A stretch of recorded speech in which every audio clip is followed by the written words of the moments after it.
You also, in your book, and you and I discussed this briefly last time you were on our program, it's been a year or so ago, the Iran hostage taking, and you write, this is on page 202, although books have been written about the question was, you said, I have never known what caused the Ayatollah to delay granting the hostages their freedom until I was out of office.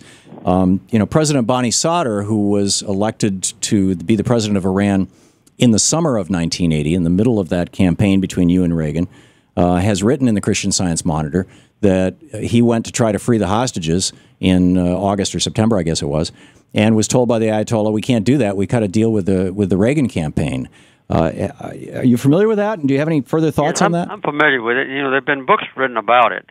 But I've deliberately avoided getting involved in that allegation, which I, don't have any inclination to prove. Yeah. But I know that the morning that I stayed up the last 3 days and nights when I was in the White House, I never went to bed at all, negotiating with Iran and 12 other countries, as a matter of fact.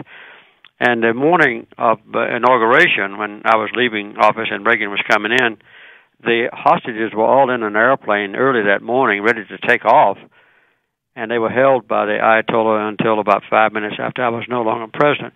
So I was very happy to see the hostages free, but I've always had a question in my mind about, exactly why that happened. Yeah.